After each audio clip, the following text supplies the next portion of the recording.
السلام عليكم ورحمة الله وبركاته. كم من روح خيانا قاعدين يجباتني جرجرني خيال دلقانا يه نقول نمجر الحمد لله وكم مجرتي نجا خيان كان يسمى براجو سنجا نتولي نران تناولني نتوسط بربانو قد جولي يمن كسر تلومتي يسط بربانو أنت يكون حالا خنا نفسدا جراكم مسين تاني شير نقول أمل ما نروح مرتمان كيسن المان كينيا خا مجالا يمن كسر تلومني قد كينيا نفسدا جرا نتولي بودين كينيا خران كينيا خنا هفا مكابو خنا مكوفا وانت بيجا نتولي المان نما إيجا أمني بودن ويجور رجع من نما بيتي أما أدولب بنجرون ويا المان روما مكرران كينيا جرا برنا وانا دادي بكجر وغيرت بيجور وغيرت من ما جرا أما أروت كادلبون بيا من كيسة المان روما ولا نما دبا فربوتور بونساني دبرتجي كونوا نتشالا خنا قد كينيا نفسدا جرا المان كينيا روما ورد ماني مسربين جنة آخر نبي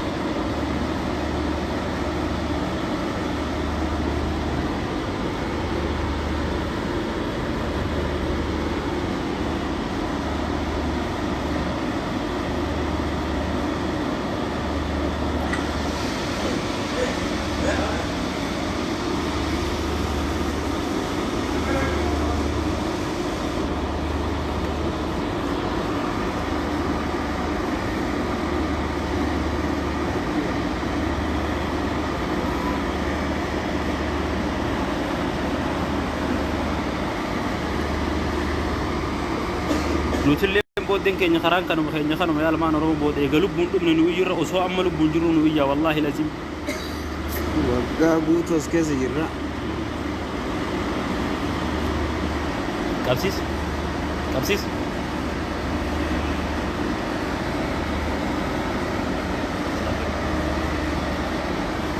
ماشي أسكان لا بد يجوا كذا جوا ماشي بدأ ين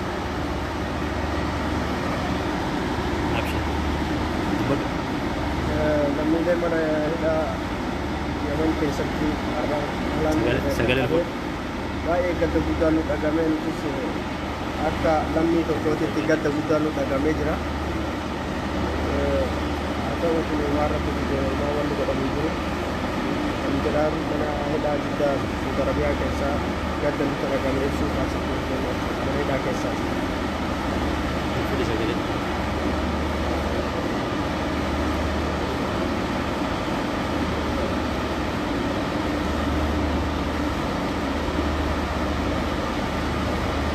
والله لازم تكاكر اللي قدين بينو تكاكر تلي رفني اللي بولين بينو ما في علمنا ما تقول سولو بونجرو رورنا كنا يرجعون سولو بونجرو نكنا ترور فمون والله لازم وانقود دارني بيتني علمنا ما تقول فكينيا موتومان بيبرا ركونكا موتومان سعودي ركونكا موتومان يمني ركونكا بخارا كوكا موتومان خين فكينيا بالمان ما خكنا دومي خنا يو أران تنا خاتين شال لستاتي والله لازم المان رمو دين نسان اللين غمان نسان اللين أكن مت لفافو تايجو علمنا ما موتومان نما وسو موتومان كان كي وان كان كي سر ما خيت رسيدو بدي ودو موتومان كان كي كباتي علمنا ما تقول أكن ما لفاخي لمي بينا ما تكنا تلبونا ما في تويجو لبي لبونا ما تقول جون وانقود دارني بيت لبونا ما دبا فرودي سيارة لما ميلين تاني ثلام نمني دبا فرقوتم دبا فرود سديت ما يقوتم بيا يمني خيسة دم تبر المنا ما تبر لبونا ما تقول نكون يجوا أرا نمني كون يجوا أصون فكينيا اللي فتني تما لا لاجر تنا ما ليفي خنا قبها حجر نما دبا شني فيتو فيديو تنا لا لاجر أصو أرا نمني كون وانكر أكنا جنرا كوكنا خيسة جر سنتي جن دوم سنتي منو أصو سنتي ينو لما ينتهي كنا دوما نتولين بود خران كينيا خانو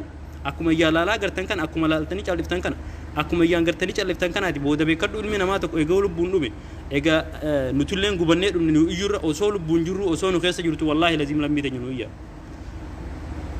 kanuma isin dhaammanne wallahi osoo lubbuun jirru osoo dhumne jechuun ara ilmaan lammiileen teenya habiyya yamanii keessatti akkanatti lubbuun isaanii dabarte jechuun gadda guddaatu nutti dhagame wallahi lazim nuti karaa keenya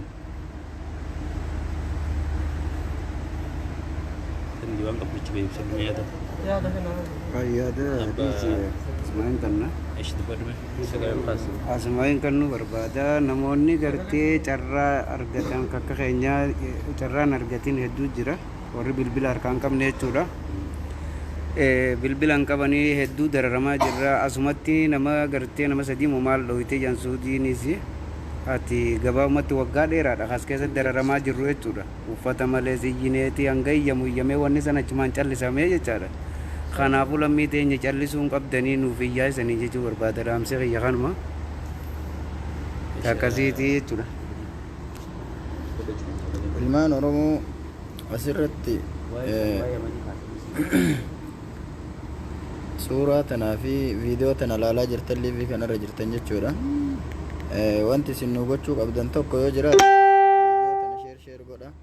Sagalee akka nuu taatanillee sagalee nuu ta'a jennee yeroo baay'ee viidiyoo as keessallee waraabamee maal jedhame liiviirrallee baanee aarsaa jabaadhaan jechuudha. Liiviin kun amma aarsaa jabaan kafalameetiin liiviirra ba'aa jirra. Nama meeqan akka mootummaa ofirraa eegaa jechuudha. Carraan kun immoo nama kamiyyuu nama biyya ambaa keessa jiru mudatuun isaa akka nafnetti ilaala. Carraan kun nama kamuu dabaree eeggataa jira malee irra gahuun isaa hin hafuu jechuudha. Nurra gahuu deema tokkoon keennatti. Kanaaf wanti nu gochuu qabnu maalinni? Wanni gochuu nu qabnu maali? Osoo carraan kun nurra hin geenye hiree tana osoo nu hundan arganne osoo lubbuun jiru jechuu gara biyya keenyaa akka mootummaan keenya nu galchu sagalee nu ta'a. Mootummaan jechuu lubbuun nama osoo mootummaa keenya ta'uu baatte jechuu mootummaa biyya keenyaa osoo baqattummaan ilmaan hiyyeeyyii ta'uu baatte adurree bishaan keessaa baasaa jira boo mootummaan biyya ambaa hin argitanii yoo namni miidiyaa jala deemu jiraate adurree biyya ambaa keessa adurree bishaan keessaa baara keessaa baasa jechuudha mootummaan biyya ambaa. Mootummaan biyya keenyaa garuu lubbuu nama tokkoo aarsaa lubbuu nama tokkoo lubbuu isaa baraaruuf jecha wanni inni tattaafatu tokko hin jiru. Tattaaffii mootummaan keenya nu godhaa jiru takka hin jiru jechuudha. Bakka kamittuu dara yaadannee fi dhiphannee maal jennee tumaa fi waan adda addaatiin keessa dararamuun immoo waan ulfaata. Hiree tana nama kamuu hin muudin immoo rabbiin jechuudha. Maaliifii waan bara baranaa ta'aa jiru kana jechuudha. Hireen nama kamiyyuu hin muudin. Ilmaan Oromoo sagalee nu taha. Carraan osoo ilmaan ijoollee Yamanitti irra geette san osoo nurra hin gahin Suudilleen dabaree eeggataa jirti malee jechuudha. Namni walirra laallata waan tokko. Okay, tuni yoo ka cal'ifamtu taate mootummaan biyya keenyaa dhimmamee nama kana yoo kaas keessaa daddaffitti hatantamaan hin fudhanne ka taatu taate hireen nu eeggatu dhumuudha malee wanni biraa hin jiru jechuudha. Akkuma jara saniititti bakka takkatti waddamna jechuudha. Suuraan suni viidiyoon sun yeroo ammaa kana garuu nullee qaaman bakka san jiraannee argina osoo hin taane yaani miidiyaa irratti argaa jirra jechuudha. Sooshaal miidiyaa irratti miidiyaan illee waan kanarratti sagalee nuu taheetiin akka wanti suni yaani mul'atuu qabu gochuu qaba. Maaliifii cal'ifamuu hin qabu jechuudha. Miidiyaaleen Oromoo jirtan kallattii kamittuu hojiirra oolchaa hojiin dalagaadhaa wanti tokko akka qaba. Dhiifama namatu nurratti bilbilee keessaa baaneti.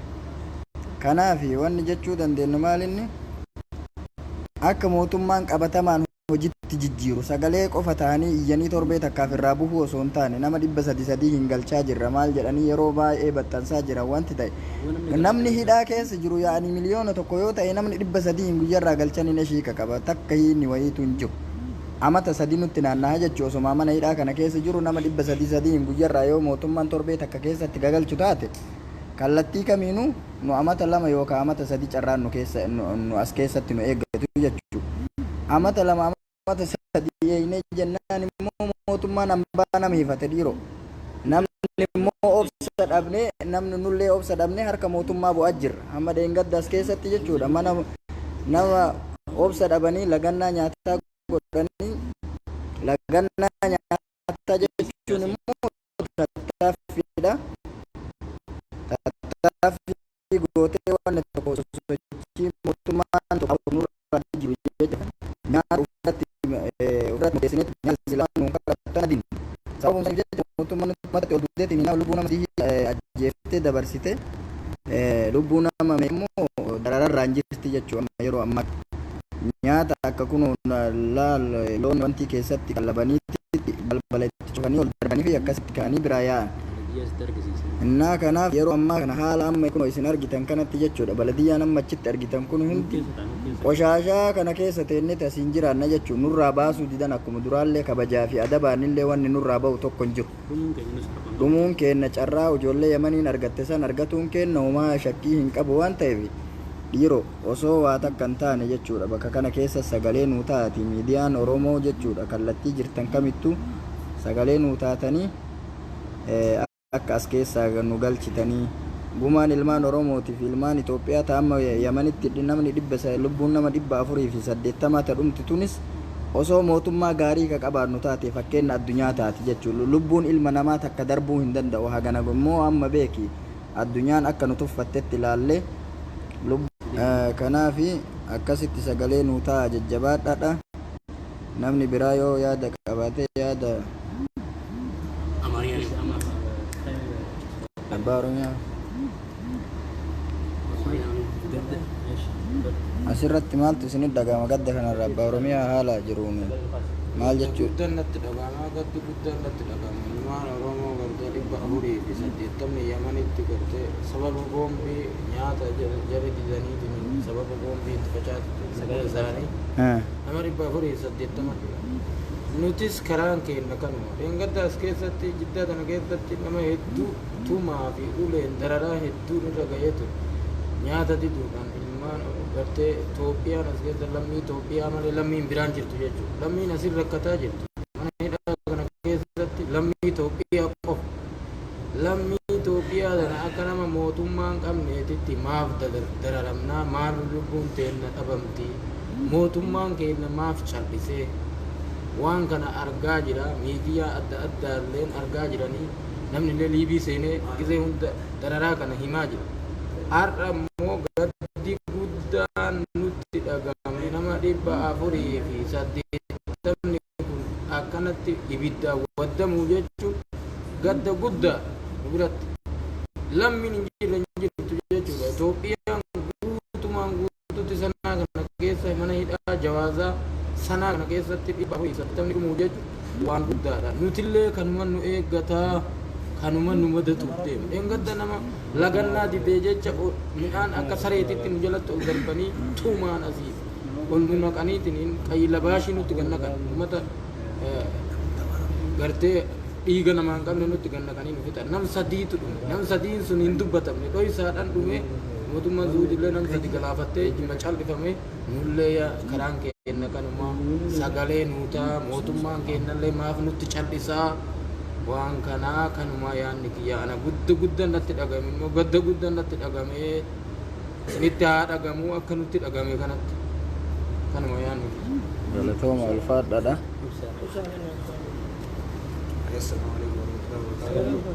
Kan walitti aansee beektee manni Oromoo kameratti amma duras nuti jaman keessa turre turre tokko tokkoon godhumaayyuu hedduudha. Garuu ta'e tokko tokkoon sun beekamne irra guyyaa irraan tana hoggaa'u namni xaanii kun hoggaa dhume uummata Oromoo kanatti mee maal dhummaa haa dhagahamu. Akkuma du'achaa hundee isaa fudhatee inni Oromoo akkuma du'eetu bakka akkuma du'achaa hundee isaa cal jechuu bakka akkasumas hadduu usuma wanni biraa takka nyaatuu furmaanne maal wanti kun Oromoon eessa jirte? Oromoon jirtu Oromoo hanga caalu isaa gadi jiru sun mee Oromoon caalu isaa jirtu gadi jiru sun eessa jirti? Eessa jirti? Juwaaris kun ho'iidha jira. Karaan Juwaaris kanuma. Sani moo wal qabatee ammas shimeesii diddaatiif kana kan ta'ettis warreen ammaan tana galaa jira maal jedhamtu wanti galaa jiraata kan jirtu warra allarraa qabanii maallaqaan galuu barbaadu yaa'ii hambaasiin maallaqaan nama galchaa jira. Sanii uummata sobaa jira malee namni hidhaa keessa jiru kan inni galchaa jiru tokko hin jiru. Galaa jirus tokko hin jiru. Allarraa warra maallaqaan galaa jiru galaa jira. Sanii warra hidhaa keessa jiru galuu jira yaa'anii kijibee maa jiran. Amma tanatti nama tokko kan duraa been garreesse mana hidhaa keessa. Kunis waan kijibateef maqaanuma yaa'anii keessa.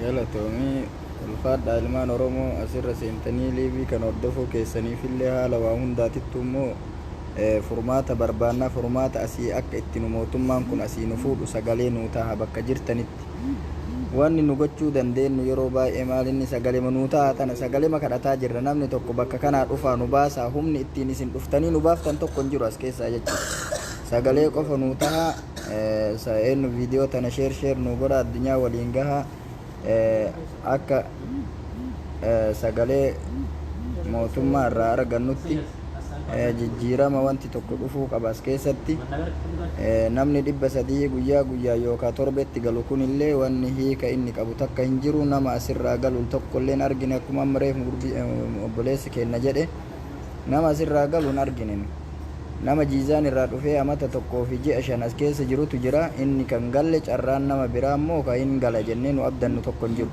nu warri isa duubaa silaa kanaa amata 3 eegganna jechuudha amata 3 sanitti hin jirraa fi hin gallaan immoo hin beekamu gaafa yookaan carraan nu mudatu yookaan akka carraa ijoollee yamanii kana kanaaf inshaallah haala waa hundarrattu jireenyi ulfaataa tahee jira as keessatti illee haalli uffannaa tokkoon amata tokko taa'uu jechuun hin jireenyu fixxee uffata namni nurraa jijjiiraa jiru hin jiru mallaa hin seenu wanni takka wanni asitti seenee yookaan waa jijjiirannu tokko hin jiru waan ta'eef kanaaf wanni nu gochuu dandeenyu hin jiru uffata tokkoon amata tokko teennee jirra obsillee daangaa qaba obsineellee jirra yoo filatamaa tahe immoo obsi daangaa tare boodatti lubbuu teenna yookaan ullee gaaga'amarraan ga'uun kenna waan hin hafneef osoo lubbuu teenna gaaga'amarraan hin geenne mootummaan furmaata nu haa godhu furmaata nu gochuun dirqama mootummaa keenya irratti jedha akkas inshaallah afaan tigriffaatiin obboleessa keenya tokkotu haasaa jedhaa jira በአማርኛ ነው በትግርኛ በሁለት እሺ አማሪፋ ፊ ኦሮሚፋ ኤን ትግሪፋ ለንን ድቢፋ ጀዳ አካሲቲ ሜ ምንድነው እዚህ ላይ ሐሳብ ያለህ ማለት